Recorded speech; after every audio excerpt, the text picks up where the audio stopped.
Hi, my name's Robert. I come to you as an automobile enthusiast that have maintained, serviced, and repaired my own vehicles in excess of 30 years. I've had a car that lasts over 400,000 miles. The current car that I'm driving has over 220,000 miles on it. It's a 95 model. So I hope you can benefit from the information I share. Thanks for tuning in. One of my customers' S70 base model had a P0335 code, which was a crank sensor. So I ordered the crank sensor, or OEM sensor from FCP, and I'm going to go ahead and install it in the car now. Here's everything you need to change a crank sensor. You got your 1/4 inch ratchet, your 7mm to take the air duct loose, a couple extensions, and a 10mm to take the battery loose and take the bolt out of the crankshaft sensor. You want to get one of these little clips to hold the wire on the mount if you can, and of course you always want to have a magnet for when you drop the bolt, you can get the bolt put back in. Since you got to mess with electrical parts, I went on ahead and disconnected the battery. Anytime you want to work on anything that you got to unplug electrical stuff, it's a good idea to disconnect the battery. Normally I just disconnect the battery's negative cable, and when you do that, of course you'll need the radio code when you hook it back up, or you won't be able to use the radio. Next thing I'm going to do is spot the crank sensor. When I look down through here, I see the crank sensor right there. So I'm going to need to pull that bolt out and thread the wire up to unplug that. Looks like a 10mm.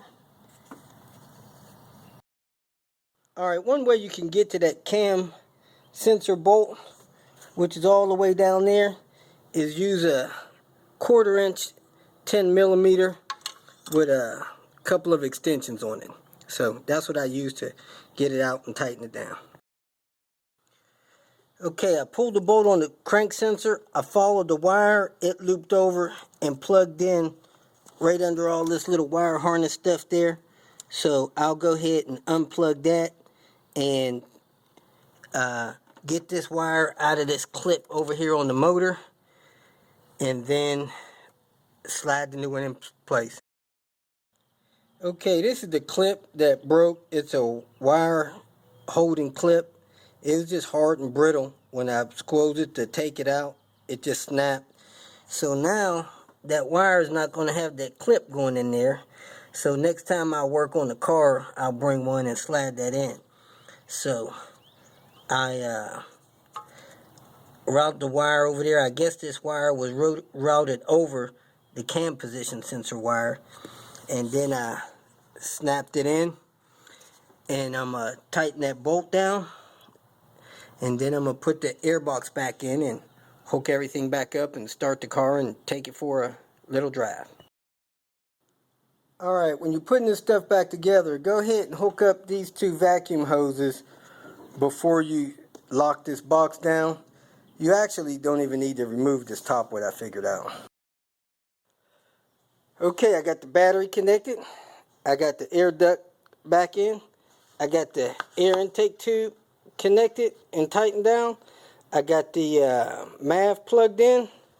I plugged the MAV in before I hooked up the battery. I got both vacuum lines on, and I got this line going back here to the exhaust manifold pulled back in place. So I'm ready to go.